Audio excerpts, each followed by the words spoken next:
Hello dear students, today we will learn the chapter first, computer system.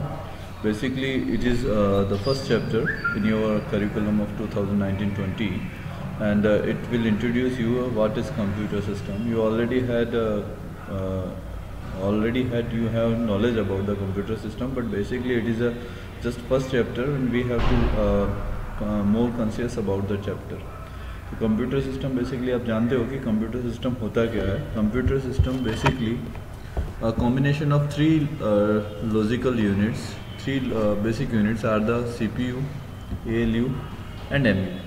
CPU, ALU, MU basically ये define करते हैं computer system को.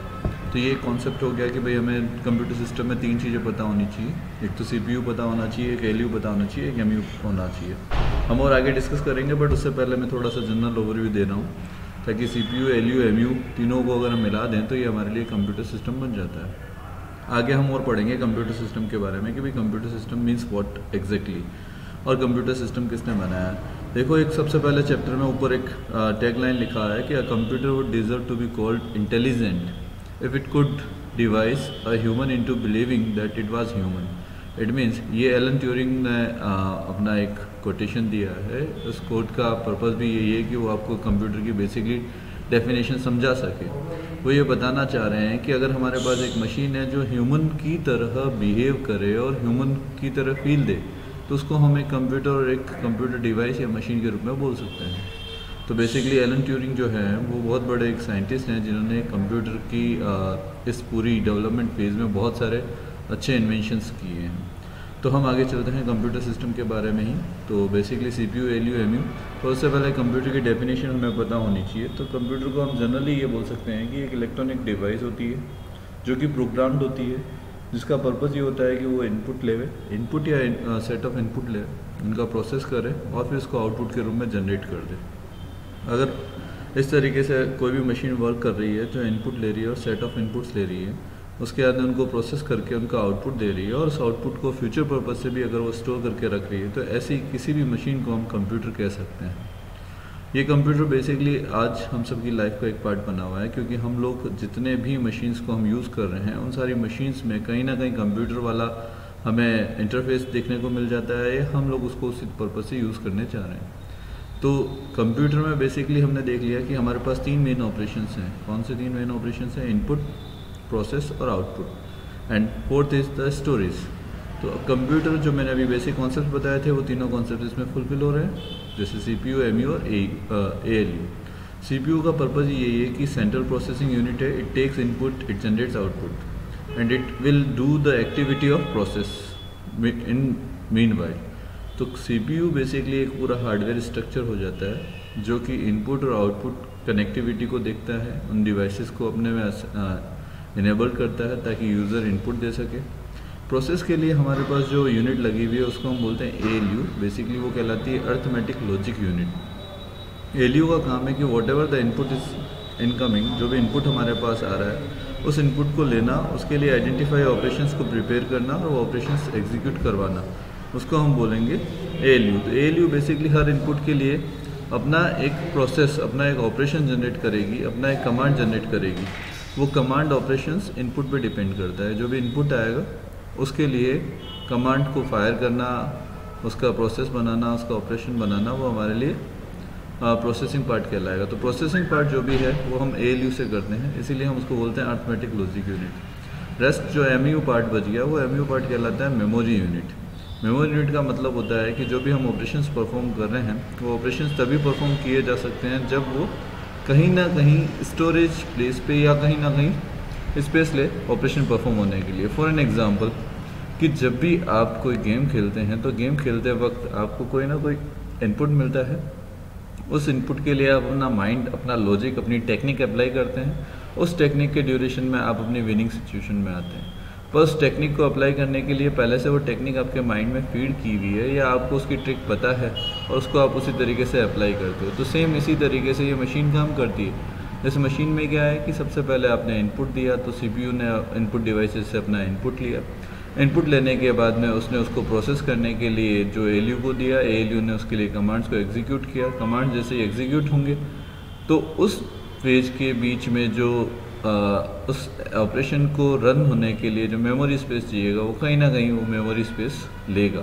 वो memory space हमारे लिए क्या कहलाएगी? मेमोरी यूनिट कहलाएगी।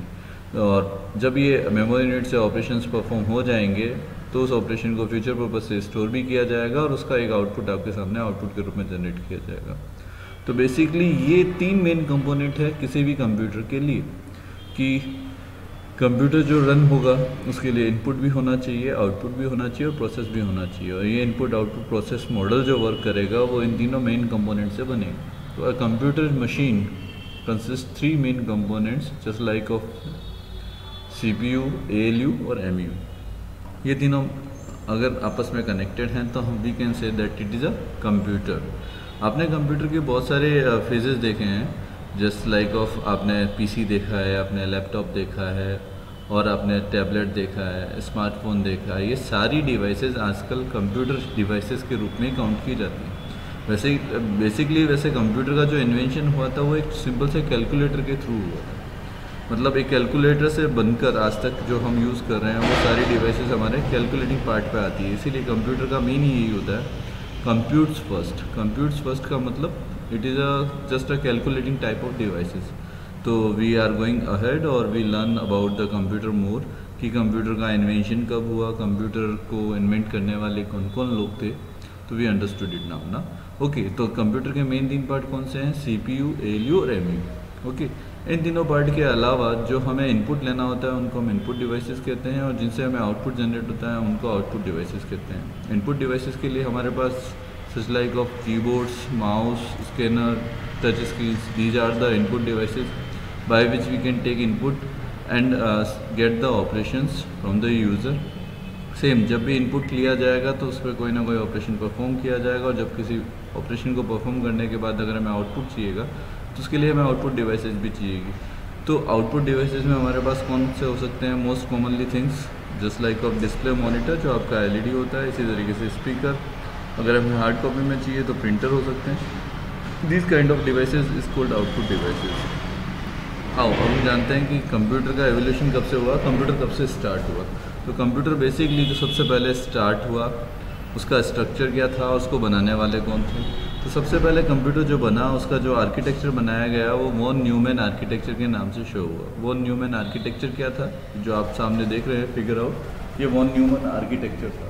वॉन न्यूमैन आर्किटेक्चर में क्या बना हुआ है? एक इनपुट दिया हुआ है, एक सेंट्रल प्रोसेसिंग यूनिट दी हुई है, आने वाले ऑपरेशंस को परफॉर्म करने के लिए, इनकमिंग और आउटपुट ऑपरेशंस को परफॉर्म करने के लिए एक मेमोरी दिया हुआ है ताकि इनका एक जनरेट हो सके आउटपुट, और आउटपुट को बाहर दिया जा सके, यूज़र को दिया जा सके।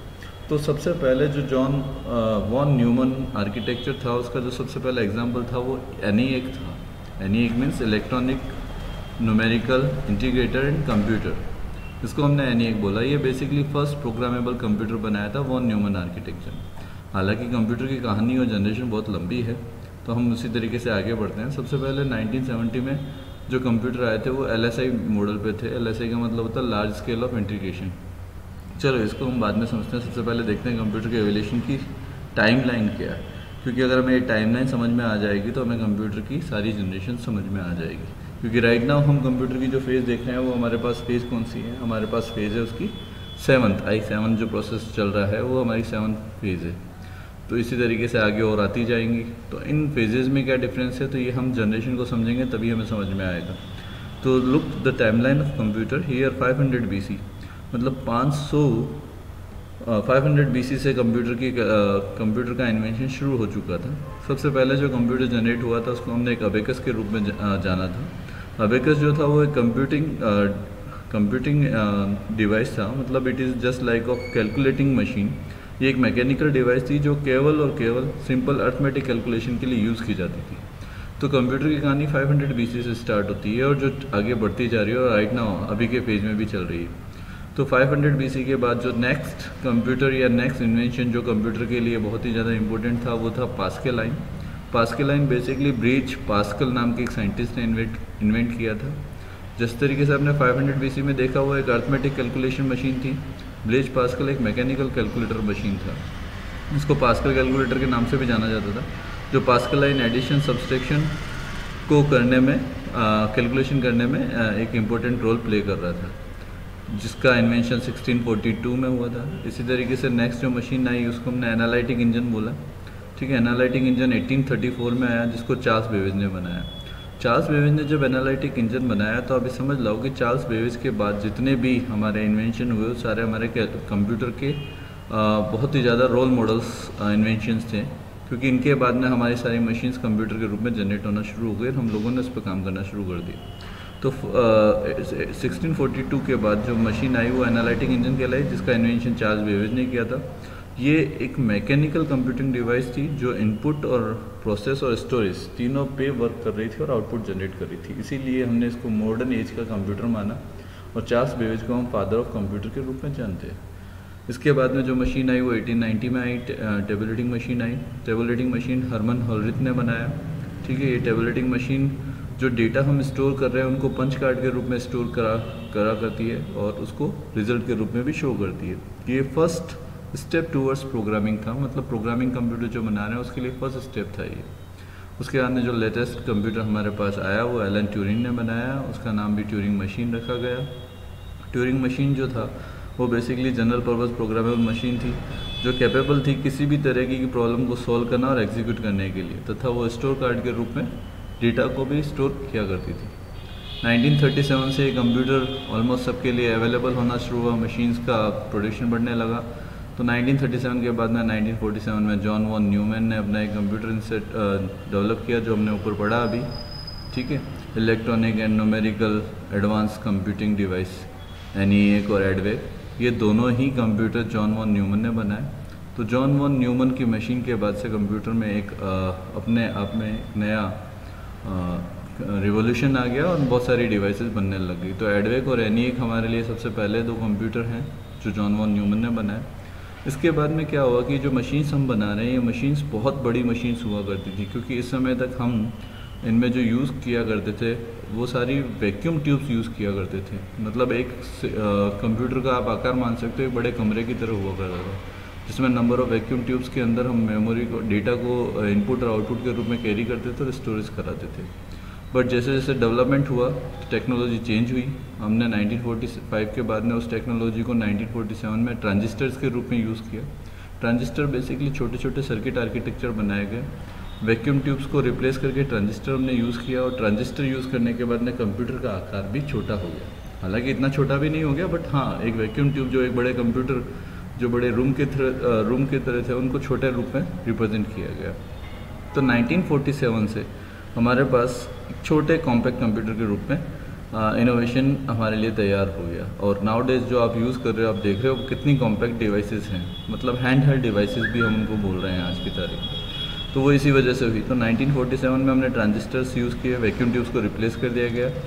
इसके बाद में जो नया डेवलपमेंट आया वो 1970 में आया, जिसको हमने बोला इंटीग्रेटेड सर्किट्स। इंटीग्रेटेड सर्किट्स का मतलब क्या है? इंटीग्रेटेड सर्किट का मतलब है कि it is a silicon chip which contains entire electronic circuit on a very small area. मतलब एक छोटी सी प्लेट पे हम सारा सर्किट अगर डिफाइन कर दें तो वो हमारे लिए क्या कहलाएगा? आईसी कहलाएगा। तो जिस तरीके की आईसी जितनी कॉम्पैक्ट होती जाएगी, कंप्यूटर की साइज़ भी उतनी कॉम्पैक्ट होती जाएगी। तो 1970 से हम ये मान सकते हैं कि जो हमारे पास पीसी हम जो देख रहे हैं, जैसे वो आपने बड़े मॉनिटर देखे ना, CRT मॉनिटर्स, ये 1970 के बाद का डेवलपमेंट है।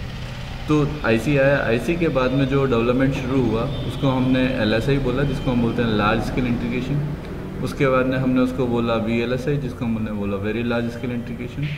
ठीक है, तो ये लार्ज स्केल इंटीग्रेशन और VLSI very large scale integration से हमें नई जनरेशन्स मिली। वो नई जनरेशन्स हमारी जो बनी वो Pentium 4, ठीक है, Pentium 4 के बाद में वो बनी हमारी Core 2 Duo, Core 2 Duo के बाद में हमारी Pentium 4 के बाद में बनी ड्यूल कोर के बाद में ना Core 2 Duo, Core 2 Duo के बाद में बना वो हमारा क्वाड कोर के बाद में वो i5 और i3 और i7 सीरीज़ के RAM में हमारे सामने जनरेशन के रूप में आई।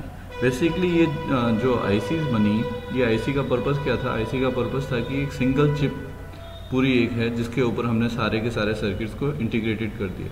तो ये सारी चिप हमारे लिए क्या कहलाते थे? माइक्रो प्रोसेसर कहलाते थे। तो बेसिकली कंप्यूटर जो बन गया वो किस तरह की डिवाइस बन गया? वो माइक्रो प्रोसेसर डिवाइस बन गया।